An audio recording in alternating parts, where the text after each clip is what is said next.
Hello dear student, आज हम लोग अपनी एक लॉकडाउन के दौरान नई क्लास स्टार्ट कर रहे हैं जिसका नाम होगा संविधान। आज से हम लोगों के संविधान की कंटिन्यू क्लासें चलती रहेंगी और यह क्लास हम लोग पूरे संविधान को पढ़ करके ही समाप्त करेंगे। चूँकि बात आती है कि इसमें हम लोग क्या क्या पढ़ेंगे, तो मैं पहले ही बता देना चाहता हूँ कि हम लोग पूरा कंप्लीट संविधान पढ़ेंगे। संविधान का कोई मैटर छोड़ेंगे नहीं और स्टेट लेवल तक की जितनी परीक्षाएं होती हैं सभी परीक्षाओं के लिए ये क्लास आपके लिए उपयोगी होगी। चूँकि आज पहली क्लास है तो पहली क्लास यानी संविधान हमारा जीरो से जहाँ से स्टार्ट होता है वहीं से हम लोग संविधान स्टार्ट करेंगे और कंप्लीट संविधान पूरा संविधान कंप्लीट करके ही छोड़ेंगे। तो मुझे उम्मीद है कि 30 से 32 घंटे की आपकी क्लासेज होंगी, तो 1 घंटे की क्लास मैं आपकी डेली लेता रहूँगा और 1 घंटे आप करके डेली पढ़ते रहिए तो धीरे धीरे आपका संविधान कंप्लीट हो जाएगा। इस संविधान की उपयोगिता चाहे यूपीपी की परीक्षा हो, यूपीएसआई की परीक्षा हो, एसआई की परीक्षा हो या वनडे लेवल का कोई एग्ज़ाम हो, टेट हो, सुपर टेट हो, सब में बराबर काम आता रहेगा आपको। तो चूँकि उस लेवल को बना करके हम लोग पढ़ेंगे तो संविधान निश्चित रूप से आपको पढ़ने में बेनिफिट होगी। और मुझे लग रहा है कि संविधान को हम लोग जीरो लेवल से स्टार्ट करेंगे तो जिनको आ रहा होगा वो भी पढ़ लेंगे और जिनको संविधान नहीं आ रहा होगा वो भी पढ़ लेंगे। तो इसलिए जीरो लेवल से ही क्लास की स्टार्टिंग करेंगे। यूट्यूब चैनल है, इसको अधिक से अधिक सब्सक्राइब करें, अधिक से अधिक लोगों को शेयर करें, कमेंट करें। कमेंट सेक्शन में जो भी आपको डाउट आता है अपना लिख करके भेजिए, उसका रिप्लाई आपको देंगे हम। और 2-3 क्लासें हो जाएंगी तो एक डाउट क्लास भी आपकी ले लेंगे। तो डाउट क्लास में जितने भी आप लोगों के डाउट कमेंट सेक्शन के द्वारा आएंगे सारे डाउट को हम क्लियर कर देंगे। तो अधिक से अधिक शेयर करें, लाइक करें, कमेंट करें, सब्सक्राइब करें। हम लोग यहाँ से संविधान की क्लास अपनी स्टार्ट कर देते हैं। चूँकि बहुत सारे लोगों का प्रश्न होता है कि इसमें क्या क्या पढ़ाया जाएगा, तो मैं एक बार आपको स्पष्ट कर देता हूँ कि हम आपको पूरा कंप्लीट संविधान पढ़ाएंगे। लेकिन चूँकि संविधान की स्टार्टिंग जहाँ से होती है वहाँ से हम लोग करेंगे और वहाँ से ही नहीं करेंगे बल्कि अपने संविधान की स्टार्टिंग जीरो लेवल से करेंगे। सबसे बड़ा प्रश्न हमारे सामने यही आता है कि जब हम किसी विषय को स्टार्ट करते हैं तो उस विषय का एक अपना परिचय होता है, वह परिचय हमको मिलना चाहिए। हम लोग जिस विषय को पढ़ने जा रहे हैं उस विषय का नाम है संविधान। तो सबसे पहले तो हमको यही क्लियर होना चाहिए कि संविधान का मतलब क्या होता है। तो आप जानते हैं संविधान नियमों और कानूनों का एक लिखित दस्तावेज है। जैसे इस चीज़ को अगर व्यवहारिक रूप से मैं समझाऊं तो अगर किसी कार्य को ध्यान में रख करके हम कोई नियम बनाएं, यदि किसी कार्य को ध्यान में रख करके कोई नियम बनाएं और उसी नियम को किसी पुस्तक या दस्तावेज में लिख दें तो वह दस्तावेज उस कार्य के लिए किसका काम करेगा? संविधान का काम करेगा। ये किताबी परिभाषा नहीं है, ये आपके समझने के लिए मैं व्यवहारिक रूप से बता रहा हूँ। जैसे हम कोई भी कार्य करते हैं तो वहाँ पर कोई ना कोई नियम फॉलो करते हैं, बिना किसी नियम के हम कोई कार्य नहीं करते। तो जहाँ कहीं भी नियम कानून की बात आती है निश्चित रूप से वह किसका कार्य है या किसका काम कर रहा है? तो संविधान का। वो किसका कॉन्सेप्ट है? तो संविधान का कॉन्सेप्ट है। अब मैं बात करूं कि यहाँ पर किस प्रकार से नियम कानून की बात आती है, तो थोड़ा सा व्यवहारिक होकर के और समझ लीजिए ताकि सब्जेक्ट आपको समझ में आ जाए कि सब्जेक्ट हम क्या पढ़ रहे हैं, इस सब्जेक्ट का मतलब क्या होता है। तो मैंने कहा संविधान लिखित नियमों और कानूनों का एक दस्तावेज है जिसके माध्यम से आप अपने किसी कार्य को करते हैं।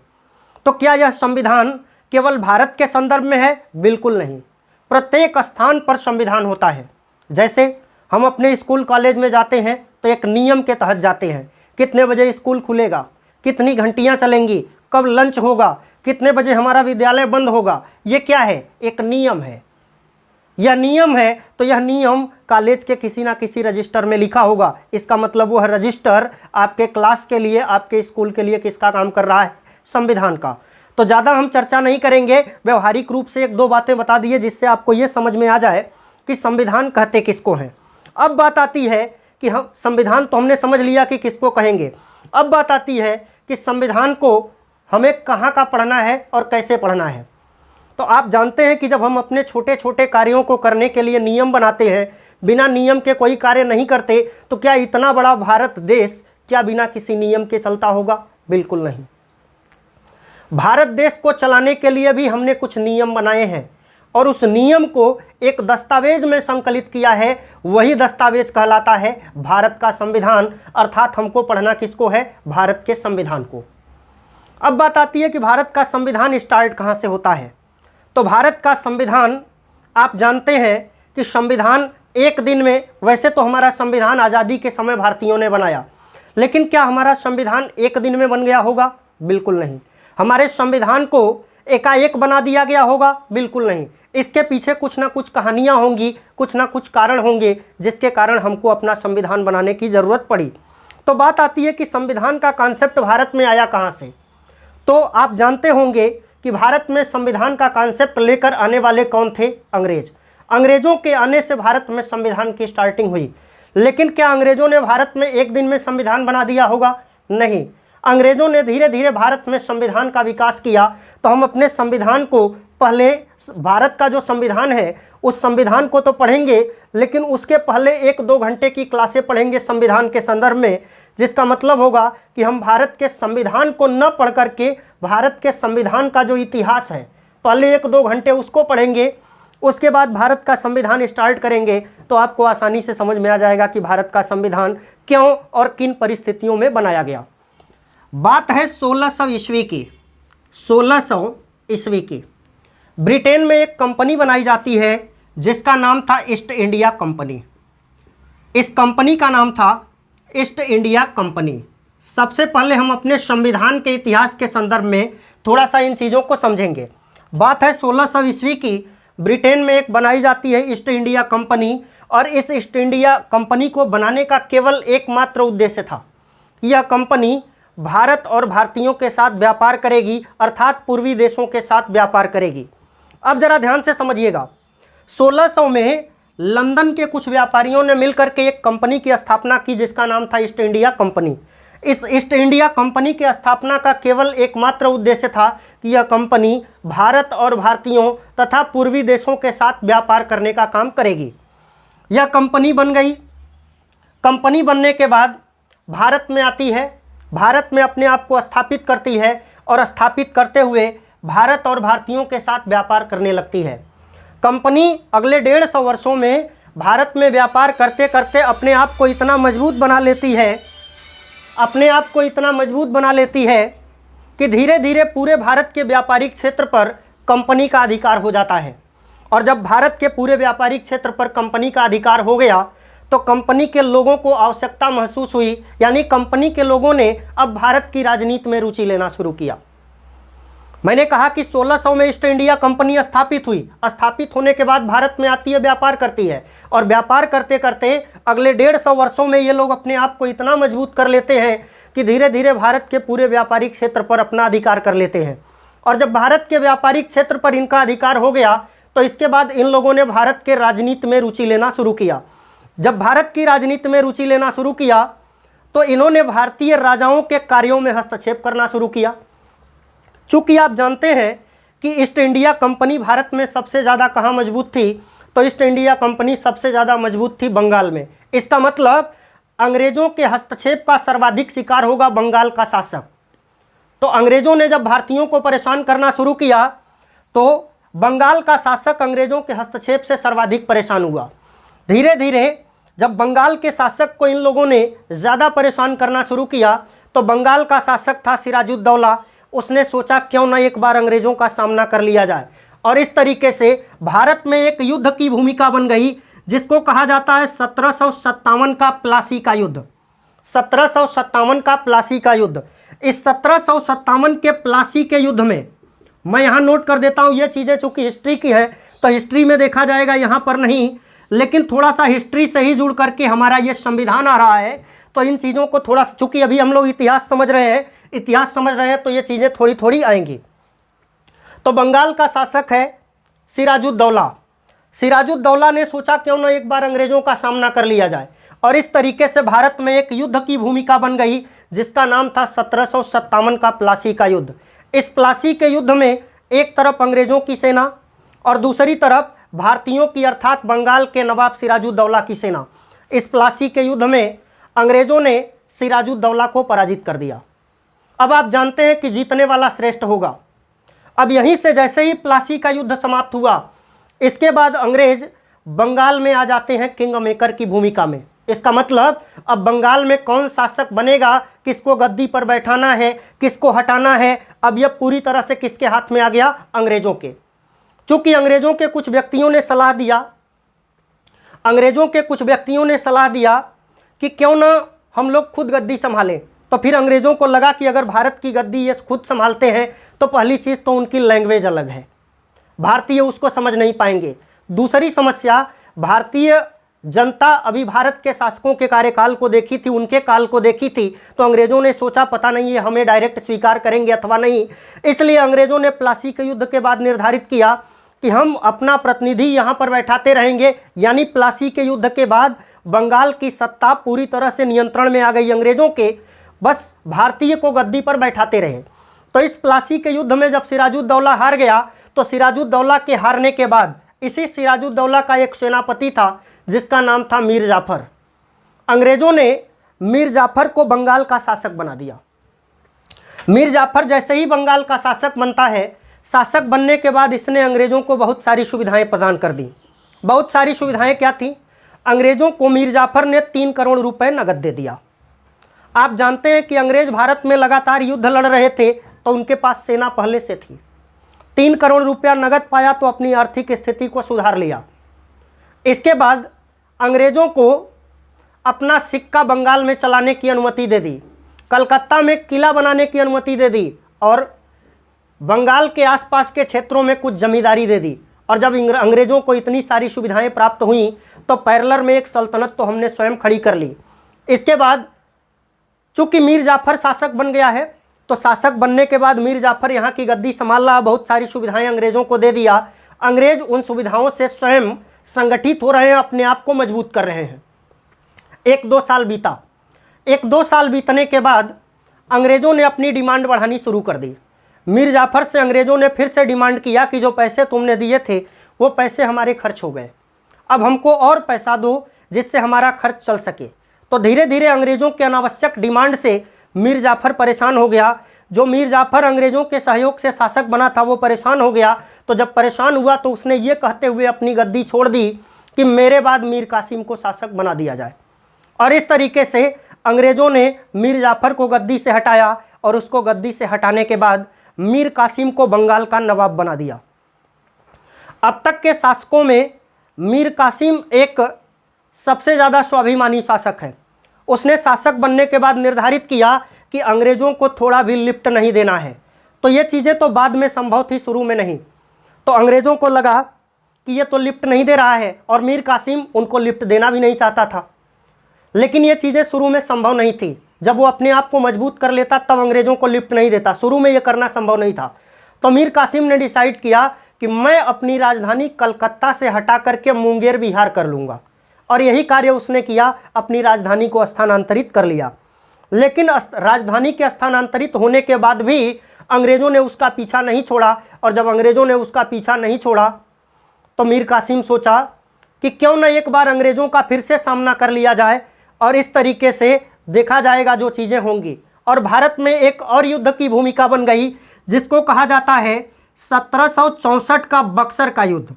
इसको कहा जाता है 1764 का बक्सर का युद्ध। इस बक्सर के युद्ध में एक तरफ भारत की संयुक्त सेना है। अब भारत की संयुक्त सेना में कौन कौन है ध्यान दीजिएगा। एक बंगाल का नवाब मीर कासिम, दूसरा अवध का नवाब शुजाउद्दौला और तीसरा मुगल बादशाह शाह आलम द्वितीय। 3 लोगों को मिला करके भारत की एक संयुक्त सेना बनी। अब आपके दिमाग में आएगा कि ये युद्ध तो मीर कासिम ने ठाना था, तो बाकी सारे लोग क्यों शामिल हो रहे हैं। मैंने कहा ना कि अंग्रेजों ने भारतीयों के हर भारतीय राजाओं के कार्यों में हस्तक्षेप करना शुरू किया था, तो अलग अलग सारे लोग परेशान थे, इसीलिए ये लोग संगठित हो गए। तो 3 लोगों को मिला करके भारत की एक संयुक्त सेना बनी और दूसरी तरफ अंग्रेजों की सेना। ध्यान दीजिएगा, ये निर्णायक युद्ध है, ये भारत के इतिहास को लिखेगा। यहाँ से भारत का भाग्य निर्धारित होने जा रहा है। और इस बक्सर के युद्ध में अंग्रेजों ने भारत की संयुक्त सेना को पराजित कर दिया। अब जरा सा आप सोचिए कि जब भारत के 3 मजबूत शासक एक साथ मिलकर के अंग्रेजों से पराजित हो गए, तो क्या अब कोई अंग्रेजों का सामना करने की स्थिति में है क्या? नहीं। और तीनों न सिर्फ एक साथ पराजित हुए हैं, न सिर्फ पराजित हुए हैं बल्कि तीनों एक साथ पराजित हो गए हैं। इसका मतलब अब अंग्रेजों का सामना करने की स्थिति में कोई नहीं है। तो जैसे ही इस बक्सर के युद्ध को अंग्रेजों ने जीता, इसके बाद अंग्रेजों ने निर्धारित किया कि अब भारत की गद्दी पर किसी भारतीय को नहीं बैठाएंगे, क्योंकि भारतीयों को बैठाएंगे तो रोज नया नया षड्यंत्र होता रहेगा और भारत की सत्ता हम स्वयं संभालेंगे। और इस 1764 के बक्सर के युद्ध के बाद 1765 में इलाहाबाद की संधि होती है और इलाहाबाद की संधि के बाद अंग्रेज भारत की सत्ता में आ जाते हैं। भारत की सत्ता से हमारा तात्पर्य है बंगाल की सत्ता में आ जाते हैं। तो अंग्रेजों ने जब बंगाल की गद्दी संभाल ली तो आप जानते हैं कि उन्होंने यहाँ की गद्दी को संभालने के बाद अपने शासन को चलाने के लिए उसी पद्धति का अनुसरण किया जो पद्धति उस समय ब्रिटेन में काम कर रही थी। तो ब्रिटेन में कौन सी पद्धति काम कर रही थी? ब्रिटेन में जो पद्धति काम कर रही थी इसको कहा जाता है लोकतंत्र। और अभी तक भारत में जो पद्धति काम कर रही थी इस पद्धति को कहा जाता है राजतंत्र। थोड़ा सा लोकतंत्र और राजतंत्र में अंतर जान लीजिए। लोकतंत्र का मतलब होता है जनता का शासन। लोकतंत्र का मतलब होता है जनता का शासन, एक ऐसी शासन व्यवस्था जहां पर शासक चुनने का अधिकार जनता के पास हो। लोकतंत्र का मतलब एक ऐसी शासन व्यवस्था जहां पर शासक चुनने का अधिकार जनता के पास हो। तो भारत में अभी तक इस प्रकार की व्यवस्था नहीं थी। अभी तक भारत में राजतंत्र था। राजतंत्र का मतलब होता है एक ऐसी शासन व्यवस्था जहां का शासक वंश परंपरा से आता हो। फॉर एग्जाम्पल, अभी तक भारत में राजाओं का शासन था। अभी तक भारत में राजाओं का शासन था। राजाओं के शासन में शासक हमेशा वंश परंपरा से आते हैं। जैसे मान लीजिए आज कोई शासक है, अब वो नहीं रहेगा तो उसका पुत्र शासक बनेगा, वो नहीं रहेगा तो उसका पुत्र शासक बनेगा, वो नहीं रहेगा तो उसका पुत्र शासक बनेगा, और यही व्यवस्था चलती जाएगी। इसी व्यवस्था को कहा जाता है राजतंत्र। तो अभी तक भारत में यह व्यवस्था काम कर रही थी, लेकिन जब भारत में अंग्रेजों ने गद्दी संभाला तो उन्होंने इस पद्धति को शुरू किया और इसी पद्धति की व्यवस्था होती है संविधान। इसका मतलब आप अपने शासन को चलाने के लिए जो भी व्यवस्था बनाएंगे वह व्यवस्था एक लिखित दस्तावेज के रूप में होनी चाहिए। अर्थात यहाँ पर किसका कॉन्सेप्ट आता है? संविधान का। जब आप अपने नियम को लिखित रूप से बनाएंगे तो यहाँ पर किसका कॉन्सेप्ट आ जाएगा? संविधान का। अभी मैं आपको हिस्ट्री बता रहा हूँ, संविधान 2 घंटे के बाद स्टार्ट होगा, पहले 2 घंटे हिस्ट्री आप समझिए। तो भारत में लोकतंत्र की व्यवस्था अंग्रेजों ने शुरू कर दिया और इसी लोकतंत्र की व्यवस्था होती है, इसी लोकतंत्र की व्यवस्था है कि आप अपने शासन को चलाने के लिए जो भी नियम बनाएंगे वह नियम लिखित रूप से होना चाहिए, अर्थात संविधान का कॉन्सेप्ट यहीं पर आता है। अब जरा सा आप समझिएगा कि चूंकि अंग्रेजों ने 1765 से लेकर के आगे तक भारत की व्यवस्था को संभाल लिया है, तो क्या जिस दिन इन्होंने गद्दी संभाला उसी दिन भारत में संविधान बन जाएगा क्या? उसी दिन नियम बन जाएगा क्या? नहीं। तो अंग्रेजों को पहला नियम बनाने में 6-7 साल लगे और अंग्रेजों के द्वारा भारत में पहला अधिनियम बनाया गया 1773 का रेगुलेटिंग एक्ट। अंग्रेजों द्वारा भारत में जो पहला अधिनियम बनाया गया इसको कहा गया 1773 का रेगुलेटिंग एक्ट।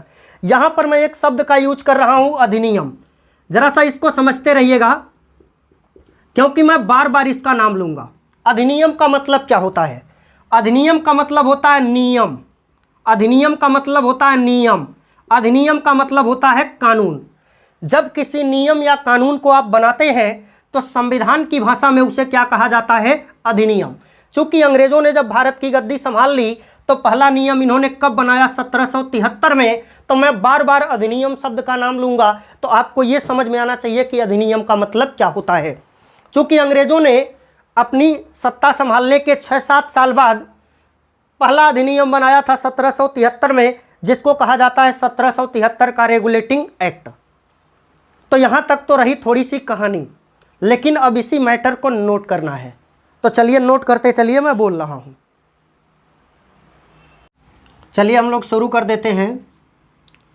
कॉपी नोट्स अपना लेकर के बैठ जाइएगा। यहीं से संविधान स्टार्ट हो जाता है। भारत का संवैधानिक विकास। चूँकि हम लोग संविधान का भी इतिहास पढ़ रहे हैं तो आप जानते हैं कि हमारा संविधान एक दिन में नहीं बना, बल्कि उसको बनने में एक लंबा प्रोसेस हुआ है। तो अंग्रेज़ों के समय जो हुआ उसको कहा जाता है भारतीय संविधान का इतिहास या भारतीय संविधान का विकास। तो इस चैप्टर को नाम दिया जाता है भारत का संवैधानिक विकास। अब भारत के संवैधानिक विकास में चूंकि आप पेन और कॉपी उम्मीद करता हूं लेकर के बैठे होंगे, तो थोड़ा सा नोट करते चलिए। लिखिए 1757 का प्लासी का युद्ध, 1757 का प्लासी का युद्ध और 1764 के बक्सर के युद्ध को जीतने के बाद जब अंग्रेजों ने भारत की सत्ता पर कब्जा किया, तो यहाँ के शासन को चलाने के लिए समय समय पर कुछ नियम बनाया। इसे ही भारत का संवैधानिक विकास कहा जाता है। इसे ही भारत का संवैधानिक विकास कहा जाता है। अब पहली हेडिंग डालेंगे 1600 का चार्टर एक्ट, 1600 का चार्टर एक्ट। पहली हेडिंग डालेंगे 1600 का चार्टर एक्ट। देखिए एक्ट की हिंदी होती है अधिनियम, अभी मैं अधिनियम आपको समझा रहा था। तो सबसे पहले 1600 का चार्टर एक्ट लिखिए। इसमें एक पॉइंट, एक प्रश्न बनता है, इसी अधिनियम द्वारा पहली बार ब्रिटेन में ईस्ट इंडिया कंपनी की स्थापना की जाती है। ईस्ट इंडिया कंपनी की स्थापना की जाती है। यहाँ तक हो गया होगा। इसके बाद बीच की कहानी मैं आपको समझा रहा था। अगली हेडिंग डालेंगे 1773 का रेगुलेटिंग एक्ट, 1773 का रेगुलेटिंग एक्ट। अंग्रेजों ने जब भारत की सत्ता को संभाला, तो सत्ता को संभालने के बाद पहला अधिनियम जो बनाया था यह 1773 का रेगुलेटिंग एक्ट था। आप जानते हैं कि एक कानून बनता है तो उसमें बहुत सारे प्रावधान होते हैं। तो चूंकि अब अंग्रेजों ने भारत की सत्ता को संभाल लिया, यहाँ के शासन को चलाना है, तो शासन को चलाने के लिए वह धीरे धीरे एक एक करके अधिनियम ला रहे हैं। तो पहला अधिनियम इनका आया 1773 का रेगुलेटिंग एक्ट। अब इसमें क्या क्या प्रावधान होगा इसको हम लोग थोड़ा सा देखेंगे। देखिए, चूंकि अंग्रेजों ने 1773 का रेगुलेटिंग एक्ट जब लाया, तो ये लोकतंत्र की व्यवस्था में आया हुआ पहला अधिनियम था। और आप जानते हैं कि लोकतंत्र की शासन पद्धति में जहाँ पर नियम पहले से बने होते हैं, जब उस नियम में कोई दिक्कत आती है, यानी उसका कहीं से उल्लंघन होता है, तो किसी मामले पर सुनवाई करने का अधिकार किसके पास होता है? न्यायपालिका के पास। और भारत में चूंकि अभी तक लोकतंत्र का शासन था ही नहीं, तो इसलिए भारत में अभी तक कोई न्यायपालिका नहीं है। तो जब अंग्रेज 1773 का रेगुलेटिंग एक्ट लाते हैं, तो इस रेगुलेटिंग एक्ट के द्वारा सबसे पहले भारत में एक सुप्रीम कोर्ट की स्थापना का प्रावधान किया जाता है। तो पहला पॉइंट करिएगा, नंबर 1, पहली बार भारत में कलकत्ता में 4 सदस्यीय सुप्रीम कोर्ट की स्थापना का प्रावधान किया गया। पहली बार भारत में कलकत्ता में 4 सदस्यीय सुप्रीम कोर्ट की स्थापना का प्रावधान किया गया। यानी 1773 के रेगुलेटिंग एक्ट का पहला प्रावधान क्या था? भारत में एक सुप्रीम कोर्ट की स्थापना होगी, और यह सुप्रीम कोर्ट की स्थापना कहाँ पर होगी? कलकत्ता में। कितने सदस्यीय होगी? 4 सदस्यीय होगी। आगे बढ़ाइएगा।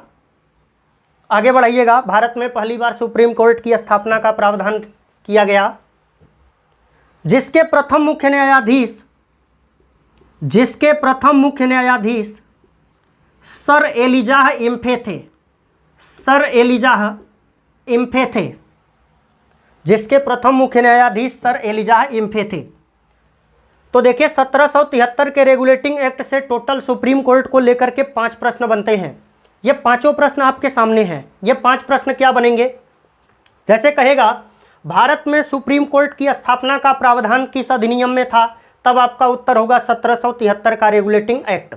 अगला प्रश्न करेगा भारत में पहली बार सुप्रीम कोर्ट की स्थापना कहाँ हुई, तब आपका उत्तर होगा कलकत्ता। अगला प्रश्न बनेगा भारत की सुप्रीम कोर्ट स्थापना के समय कितने सदस्यीय थी? 4 सदस्यीय। अगला प्रश्न बनेगा भारत की सुप्रीम कोर्ट के प्रथम मुख्य न्यायाधीश कौन थे, तब आपका उत्तर हो जाएगा सर एलिजाह इम्फे। 4 क्वेश्चन तो सुप्रीम कोर्ट से ये हो गया। एक प्रश्न और ध्यान रखिएगा, क्योंकि इससे 5 प्रश्न बनते हैं। एक प्रश्न और ध्यान रखिएगा, जैसे आपसे पूछे भारत में सुप्रीम कोर्ट की स्थापना का प्रावधान किस अधिनियम में था, तब आपका उत्तर होगा 1773 का रेगुलेटिंग एक्ट। लेकिन अगर आपसे प्रश्न पूछता है कि सुप्रीम कोर्ट की स्थापना कब की गई, तब आपका उत्तर होगा 1774। कोई डाउट आपको नहीं होना चाहिए, ध्यान रखिएगा। 1773 में सुप्रीम कोर्ट की स्थापना का प्रावधान हुआ है, तो क्या उसी दिन सुप्रीम कोर्ट बन जाएगी? नहीं, उसको बनाने में कुछ समय लगेगा ना। तो ये सुप्रीम कोर्ट कब स्थापित हुई है? 1774 में। तो 5 क्वेश्चन बनते हैं सुप्रीम कोर्ट को लेकर के 1773 के रेगुलेटिंग एक्ट में। पहला पॉइंट कंप्लीट। आ जाइए दूसरे पॉइंट की ओर। लिखिए, पहली बार बंगाल के गवर्नर का नाम बदलकर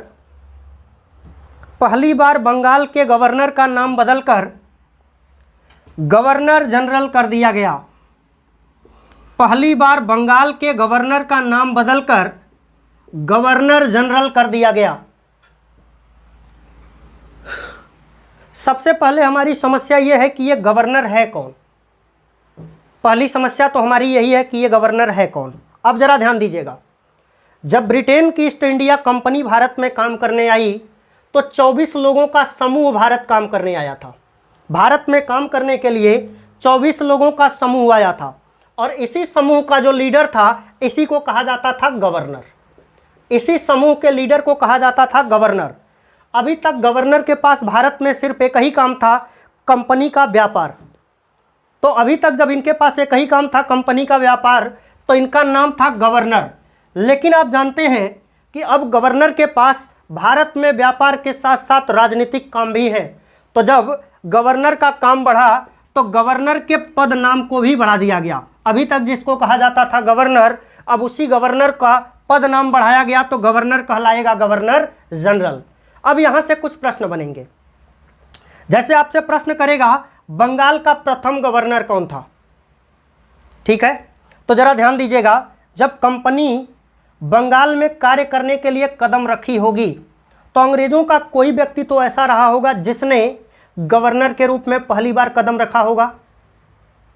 तो एक प्रश्न यहां से बनता है, बंगाल का प्रथम गवर्नर कौन था? नोट कर लीजिए, कुछ प्रश्न नीचे नोट करते चलिए।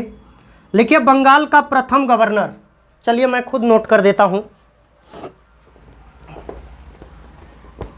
लिखिए, बंगाल का प्रथम गवर्नर, बंगाल का प्रथम गवर्नर। थोड़ा सा ये कंफ्यूजिंग प्रश्न है, तो इससे 8-10 प्रश्न बनते हैं। सारे प्रश्न हम लोग एक ही जगह कर डालेंगे।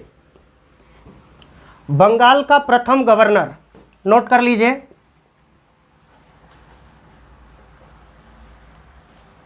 बंगाल का प्रथम गवर्नर कौन था? Lord Clive. बंगाल का प्रथम गवर्नर कौन था? Lord Clive. बंगाल का प्रथम गवर्नर कौन? Lord Clive. नोट कर लीजिए।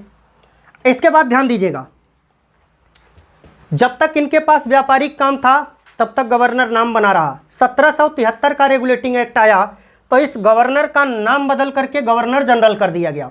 अब यहां से एक प्रश्न बनेगा, तो बंगाल का प्रथम गवर्नर जनरल कौन था? यहां से एक प्रश्न बनेगा, बंगाल का प्रथम गवर्नर जनरल कौन? तो 1773 के रेगुलेटिंग एक्ट में इनका नाम बदला गया। तो हमारा यहां पर उत्तर बनेगा, चूंकि जब 1773 का रेगुलेटिंग एक्ट आया तो गवर्नर के पद पर जो व्यक्ति बैठा होगा वही प्रथम गवर्नर जनरल कहलाएगा ना। तो बंगाल का प्रथम गवर्नर जनरल कौन? तब हमारा उत्तर हो जाएगा लॉर्ड वारेन हेस्टिंग।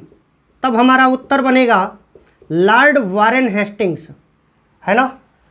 तो देखिए, 1773 के पहले गवर्नर था और 1773 के बाद गवर्नर जनरल। तो अगर आपसे प्रश्न पूछता है बंगाल का प्रथम गवर्नर, तब हमारा उत्तर होगा लॉर्ड क्लाइव। लेकिन पूछता है बंगाल का प्रथम गवर्नर जनरल, तब हमारा उत्तर हो जाएगा लॉर्ड वारेन हेस्टिंग। अब जरा ध्यान दीजिएगा,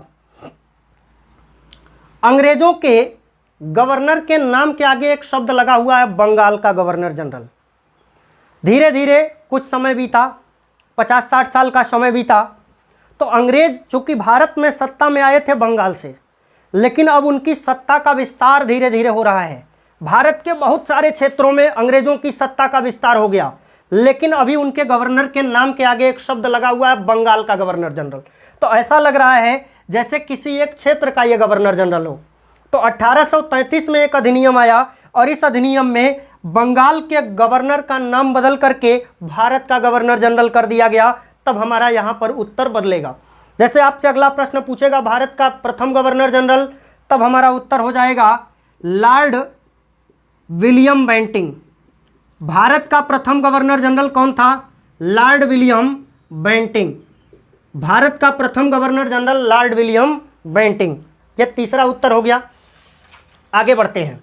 चूंकि ये वाला प्रश्न बहुत कंफ्यूजिंग होता है इसलिए मैंने उठाया है इसको, तो इसको यहीं पर ख़त्म करते हैं। पहला है, अगर आपसे पूछे बंगाल का प्रथम गवर्नर तो लॉर्ड क्लाइव। दूसरा आपसे पूछे बंगाल का प्रथम गवर्नर जनरल, तब लॉर्ड वारेन हेस्टिंग। तीसरा आपसे प्रश्न पूछे भारत का प्रथम गवर्नर जनरल, तब हमारा उत्तर क्या होगा? Lord William Bentinck. इसके बाद धीरे धीरे 1857 आ गया। आप जानते हैं 1857 में भारत में एक क्रांति हुई थी जिसको कहा जाता है 1857 की क्रांति। 1857 की क्रांति के समाप्त होने के बाद 1858 में एक अधिनियम आता है। 1858 में एक अधिनियम आता है तो गवर्नर जनरल के ऊपर एक पद और बनाया गया जिसको कहा गया भारत सचिव। तो अभी तक तो भारत की व्यवस्था का सर्वे सर्वा कौन था? Governor general. लेकिन जैसे ही गवर्नर जनरल के ऊपर एक पद और बनाया गया भारत सचिव, अब गवर्नर जनरल भारत सचिव का क्या हो गया? सहायक। और जैसे ही ये भारत सचिव का सहायक हुआ, इसके नाम के आगे एक शब्द जुड़ा, वायसराय। मैं ये नहीं कह रहा हूं कि गवर्नर जनरल शब्द हट गया, गवर्नर जनरल शब्द रहेगा, लेकिन एक नया शब्द जुड़ गया जिसको कहा गया वायसराय। तो यहां से एक प्रश्न बनेगा, भारत का पहला वायसराय कौन था? तब हमारा उत्तर होगा लॉर्ड कैनिंग। भारत का पहला वायसराय कौन था? तब हमारा उत्तर हो जाएगा लॉर्ड कैनिंग। ठीक है ना? अब इसका नाम वायसराय भी रहेगा और वायसराय के साथ साथ गवर्नर जनरल भी रहेगा, लेकिन चूंकि गवर्नर जनरल पहले से हो इसलिए वायसराय पर प्रश्न बनेगा। तो यहां पर एक प्रश्न बनेगा, भारत का पहला वायसराय कौन था? तब हमारा उत्तर हो जाएगा लॉर्ड कैनिंग। अब चूंकि इस प्रश्न को उठा दिया हूं तो इस प्रश्न को अंतिम तक हम लोग खत्म कर देते हैं। चलिए, आपको पता है 1947 में भारत आज़ाद हो गया। अभी डेट पर मत जाइएगा, 1947 में भारत आज़ाद हो गया। तो जब भारत आज़ाद हुआ तो अंग्रेजों का कोई व्यक्ति तो रहा होगा जिसने अंतिम रूप से भारत को छोड़ा होगा। तो यहां से एक प्रश्न बनेगा, भारत का अंतिम अंग्रेज गवर्नर जनरल या वायसराय? तो इसको नोट कर लीजिए, भारत का अंतिम अंग्रेज गवर्नर जनरल या वायसराय। तो भारत का अंतिम अंग्रेज गवर्नर जनरल या वायसराय कौन है? Lord Mountbatten. तब हमारा उत्तर हो जाएगा लॉर्ड माउंटबेटन। भारत का अंतिम अंग्रेज गवर्नर जनरल या वायसराय कौन था? Lord Mountbatten. ठीक है, अब जरा ध्यान दीजिएगा, लॉर्ड माउंटबेटन ने 1946-47 में भारत में कदम रखा था और लॉर्ड माउंटबेटन 1948 में भारत को छोड़ करके जाते हैं। तो यहां से एक प्रश्न घुमा करके पूछेगा, कहेगा स्वतंत्र भारत का प्रथम गवर्नर जनरल या वायसराय? तब भी हमारा उत्तर क्या होगा? Lord Mountbatten. नोट कर लीजिए, स्वतंत्र भारत का प्रथम गवर्नर जनरल या वायसराय, तब हमारा उत्तर क्या होगा? Lord Mountbatten. तब हमारा उत्तर हो जाएगा लॉर्ड माउंटबेटन। यानी स्वतंत्र भारत का प्रथम गवर्नर जनरल या वायसराय कौन था?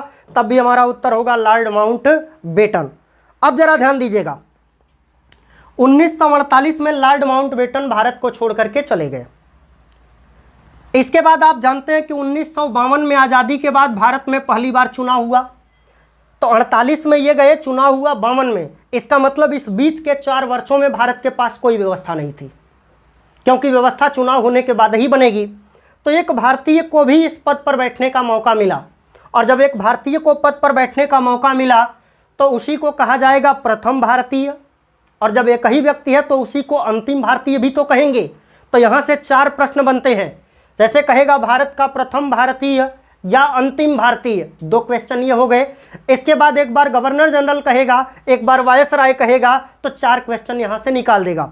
तो लिखिए, भारत का प्रथम भारतीय या अंतिम भारतीय, गवर्नर जनरल या वायसराय। तब हमारा उत्तर क्या होगा?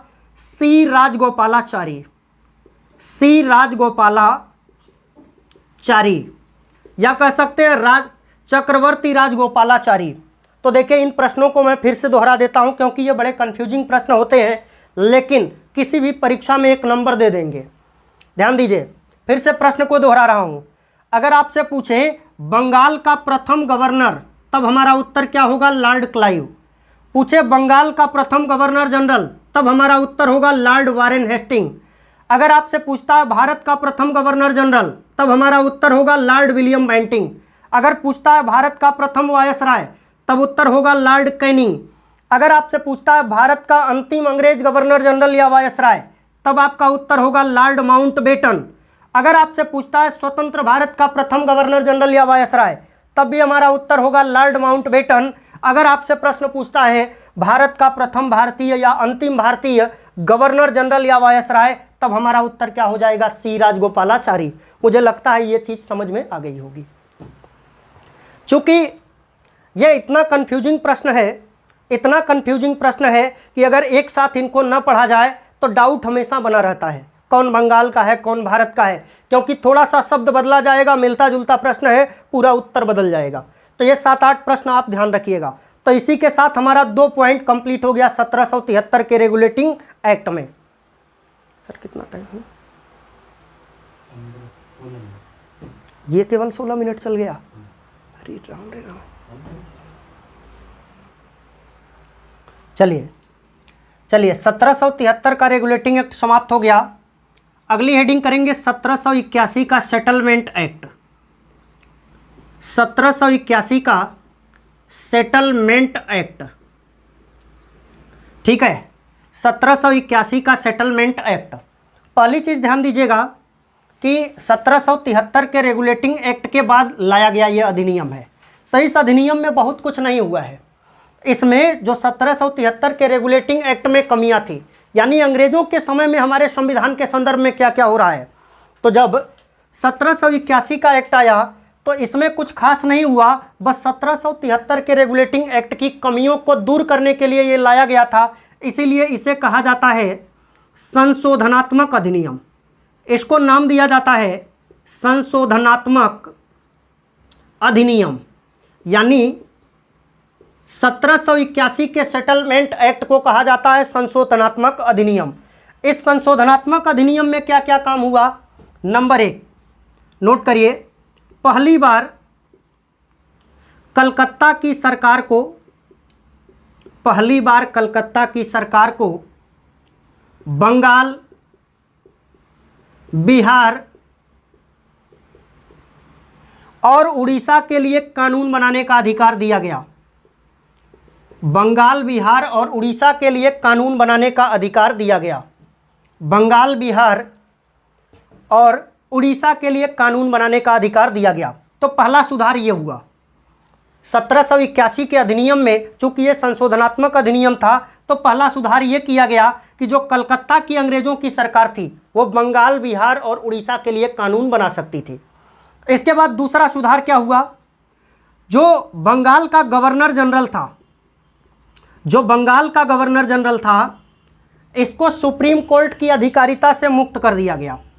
सुप्रीम कोर्ट की अधिकारिता से मुक्त कर दिया गया। आप पूरा नोट करते चलिएगा, सुप्रीम कोर्ट की अधिकारिता से मुक्त कर दिया गया। इसका मतलब क्या है कि अभी तक गवर्नर जनरल और उनकी परिषद भारत में जो कानून बनाती थी, इसको सुप्रीम कोर्ट के पास रजिस्टर्ड करवाना आवश्यक था। लेकिन अब जो गवर्नर जनरल और उनकी परिषद कानून बनाएगी, इसको सुप्रीम कोर्ट के पास रजिस्टर्ड करवाना आवश्यक नहीं होगा। तो अगला अधिनियम 1773 के बाद जो आया था, इसको कहा गया 1781 का सेटलमेंट एक्ट। अगली हेडिंग करिएगा, अब यहां से हमारा बदल रहा है 1714, नहीं, इसको नोट करिएगा, पिट्स का इंडिया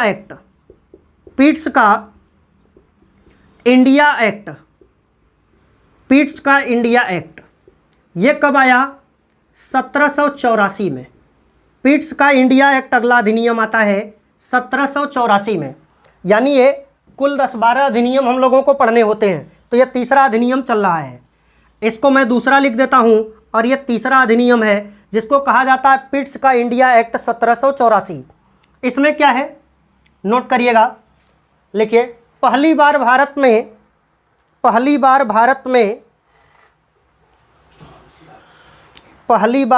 में नियंत्रण परिषद की स्थापना का प्रावधान किया गया। नियंत्रण परिषद की स्थापना का प्रावधान किया गया, ठीक है। तो पहला पॉइंट था, पहली बार नियंत्रण परिषद की स्थापना का प्रावधान किया गया। आ जाइए दूसरा पॉइंट, पहली बार कंपनी के कर्मचारियों के उपहार लेने पर प्रतिबंध लगा दिया गया। पहली बार कंपनी के कर्मचारियों के उपहार लेने पर प्रतिबंध लगा दिया गया। होता क्या था, थोड़ा सा इसको समझ लीजिएगा। जो कंपनी के कर्मचारी थे ये भारत में वास्तव में लेते थे रिश्वत, और रिश्वत लेते थे तो पहले बैंकिंग सिस्टम इतना मजबूत नहीं था कि यहाँ से पैसा वो ब्रिटेन भेज देते। तो जब ये लोग भारत से काम करके वापस ब्रिटेन जाते थे तो वहाँ के कस्टम वाले लोग बंदरगाहों पर इनको पकड़ते थे। तो पकड़ते थे तो पता चलता था इनकी जितनी सैलरी है उससे ज़्यादा ये पैसा लेकर के भारत से आ रहे हैं। तो ये होता था कि ये पैसा कहाँ से आपको आया, तो ये भारत में रिश्वत लिए होते थे, लेकिन वहाँ पर जा कर के कहते थे कि भारतीयों ने हमको उपहार दिया है। तो इस अधिनियम में यह प्रावधान किया गया कि कंपनी के कर्मचारियों के उपहार लेने पर प्रतिबंध लगा दिया गया। क्यों प्रतिबंध लगाया गया? क्योंकि ये लोग रिश्वत लेकर के उपहार बताते थे। इसके बाद अगला अधिनियम आता है 1793 का चार्टर एक्ट।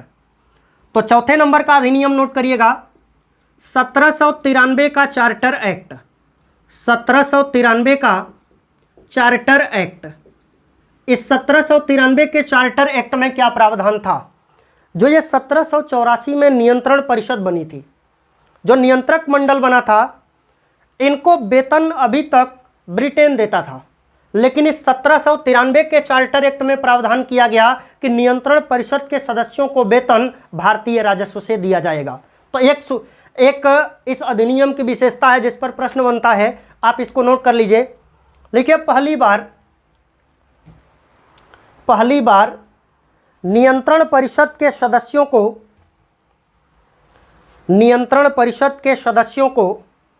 भारतीय राजस्व से वेतन देने की व्यवस्था की गई। पहली बार नियंत्रण परिषद के सदस्यों को भारतीय राजस्व से वेतन देने की व्यवस्था की गई। भारतीय राजस्व से वेतन देने की व्यवस्था की गई। चलिए अगली हेडिंग करिएगा, 1813 का चार्टर एक्ट। अगली हेडिंग होगी 1813 का चार्टर एक्ट। अगली हेडिंग होगी 1813 का चार्टर एक्ट। यह 1813 में अधिनियम आता है। तो इस अधिनियम में अंग्रेजों ने क्या क्या प्रावधान किया है, थोड़ा सा नोट करते हैं। नंबर 1, पहली बार भारतीयों की शिक्षा पर 1 लाख रुपए खर्च करने का प्रावधान किया गया। पहली बार भारतीयों की शिक्षा पर 1 लाख रुपए खर्च करने का प्रावधान किया गया। अब आप सोचेंगे इसका क्या मतलब है? ये तो अंग्रेज बड़े अच्छे व्यक्ति थे जो भारतीयों की शिक्षा पर 1 लाख रुपए खर्च करने का एक नियम बना दिए। तो इसके पीछे एक दूसरी सच्चाई है, थोड़ा सा उसको भी समझ लीजिए। वास्तव में अंग्रेजों को भारतीयों से कोई हमदर्दी नहीं थी। उनको ये जो शिक्षा देना था ये अपने वर्करों को शिक्षा देना था। इसका दूसरा बिंदु ये है, दूसरा पहलू ये है। अपने वर्करों का मतलब क्या है, अब जरा सा समझिएगा। ईस्ट इंडिया कंपनी बनने के बाद भारत आती है। ईस्ट इंडिया कंपनी बनने के बाद भारत आती है। तो जब भारत आती है तो इनके पास थोड़ा सा ही काम था, और ये थोड़ा काम क्या था, ये भारत में आने के बाद केवल व्यापारिक कार्य कर रहे थे। लेकिन इतने वर्षों में व्यापार के साथ साथ इनके राजनीतिक क्रियाकलाप भी बढ़े हैं, व्यापार भी काफ़ी बढ़ गया है। तो अब जरा ध्यान दीजिएगा कि जब इनका काम बढ़ेगा तो इनको वर्कर की आवश्यकता होगी। तो क्या वर्कर ब्रिटेन से लेकर के आएंगे? नहीं, ये वर्कर के रूप में भारतीयों को रखेंगे। और जब वर्कर के रूप में भारतीयों को रखेंगे तो अंग्रेज़ों और भारतीयों के बीच एक बहुत बड़ी समस्या है भाषा को लेकर के। चूँकि अंग्रेज़ों की भाषा अंग्रेजी और भारतीयों की भाषा एक ही गाँव में कई, तो एक समस्या थी कि या तो अंग्रेज़ भारतीयों की भाषा सीखें या तो भारतीय अंग्रेज़ों की भाषा सीखें। तो इसमें आसान माना गया कि भारतीयों को सिखा दिया जाए अंग्रेज़ों की भाषा। आसान क्यों था, उसका रीज़न समझिएगा। अगर मान लीजिए कोई अंग्रेज किसी क्षेत्र की भाषा सीख लेता है तो वो उस क्षेत्र में तो काम करेगा लेकिन किसी और क्षेत्र में काम नहीं कर पाएगा। तो अंग्रेज़ों के सीखने में ये समस्या थी। लेकिन ज़रा भारतीयों को आप समझिए, अगर भारतीयों को यही भाषा सिखा देते हैं तो वो आसानी से कहीं पर भी काम कर लेंगे। इसका मतलब भारतीयों को सिखाना आसान था। तो यहीं पर अंग्रेज़ों ने वास्तव में यह भारतीयों को शिक्षा देने के लिए नहीं अपने कंपनी के कर्मचारियों को शिक्षा देने के लिए 1,00,000 रुपए बजट का प्रावधान किया कि प्रतिवर्ष भारतीयों की शिक्षा पर 1,00,000 रुपए खर्च किया जाएगा। ठीक है, तो यह पहला बिंदु रहा 1813 के चार्टर एक्ट का। आ जाते हैं दूसरा बिंदु, और दूसरा बिंदु क्या है? पहली बार ईसाई मिशनरियों को भारत में धर्म प्रचार की अनुमति दी गई। पहली बार ईसाई मिशनरियों को भारत में धर्म प्रचार की अनुमति दी गई। इसका क्या मतलब है? देखिए, अंग्रेज लंबे समय तक भारत में शासन करना चाहते हैं। अंग्रेज लंबे समय तक भारत में शासन करना चाहते हैं, तो भारत के शासन को चलाने के लिए अंग्रेजों को अपना कुनबा बढ़ाना पड़ेगा। कुनबा बढ़ाने का मतलब ईसाई धर्म को बढ़ावा देना पड़ेगा। तो अभी तक इनके लोग जिन भारतीयों को कन्वर्ट कर रहे थे ईसाई धर्म में, तो कहीं ना कहीं वो कानून के विपरीत था। इसीलिए 1813 के अधिनियम में अंग्रेजों ने प्रावधान कर दिया कि कानूनी रूप से किसी को भी ईसाई धर्म में कन्वर्ट किया जा सकता है। यानी अब इसका कानूनी प्रावधान हो गया। कानूनी प्रावधान हो गया तो इसका मतलब क्या होगा? इसका मतलब अब भारत में ईसाई मिशन पर आधारित धर्म न्यायालय खुलेगा। भारत में ईसाई मिशन पर आधारित तमाम विद्यालय खोले जाएंगे। भारत में चर्चों की स्थापना की जाएगी। ईसाई धर्म को बढ़ावा दिया जाएगा। तो ये 2 सुधार ध्यान रखिएगा 1813 के चार्टर एक्ट में। इसके बाद अगला अधिनियम आता है 1833 का राजलेख। 1833 का राजलेख, अगला अधिनियम आता है 1833 का राजलेख। इस अधिनियम में क्या क्या प्रावधान है? पहले प्रावधान को नोट करिएगा। देखिए, जो बंगाल का गवर्नर था, चूंकि उस समय अंग्रेजों का क्षेत्र बंगाल तक ही सीमित था। 1773 के रेगुलेटिंग एक्ट के समय अंग्रेजों का क्षेत्र बंगाल तक ही सीमित था। लेकिन अब अंग्रेजों की सत्ता बंगाल से बाहर भारत के कई सारे क्षेत्रों में फैल चुकी है। लेकिन गवर्नर के नाम के आगे वही शब्द लगा हुआ है, बंगाल का गवर्नर जनरल। तो जब 1833 का अधिनियम आया, तो इस अधिनियम में अंग्रेजों ने एक प्रावधान किया। प्रावधान क्या था? जो बंगाल का गवर्नर जनरल था, इसको संपूर्ण भारत का गवर्नर जनरल बना दिया गया। तो नोट करिएगा, पहली बार बंगाल के गवर्नर जनरल को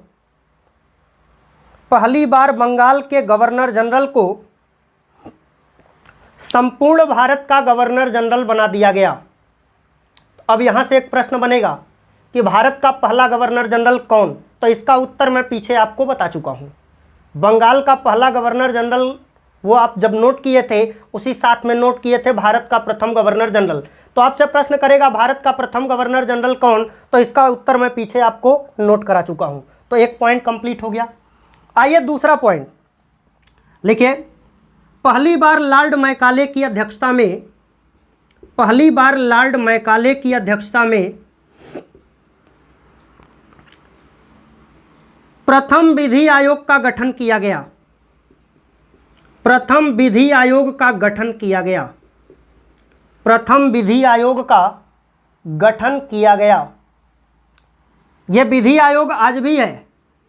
तो पहली बार अंग्रेजों ने यह विधि आयोग बनाया था, और यह विधि आयोग किसकी अध्यक्षता में बना था? लॉर्ड मैकाले की अध्यक्षता में।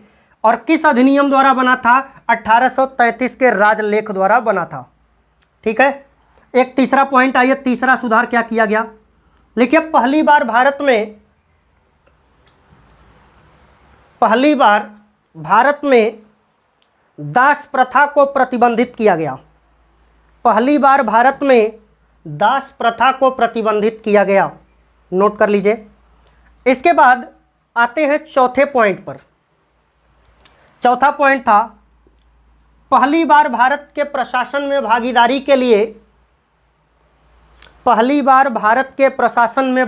के लिए योग्यता को पैमाना बनाया गया।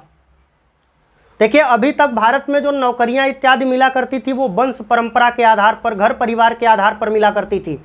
लेकिन इस 1833 के अधिनियम का बहुत बड़ा सुधार है कि भारत में पहली बार यह प्रावधान किया गया कि अब किसी को जाति, धर्म, लिंग, समुदाय या भारतीय होने के नाम पर प्रशासन में भागीदारी से वंचित नहीं किया जाएगा। ठीक ना? तो पहली बार प्रशासन में भागीदारी के लिए योग्यता को पैमाना कब बनाया गया? तो योग्यता को पैमाना बनाया गया है 1833 के अधिनियम द्वारा। इसके बाद अगली हेडिंग करिएगा, इसके बाद अगली हेडिंग करिएगा 1853 का राजलेख। अगली हेडिंग करेंगे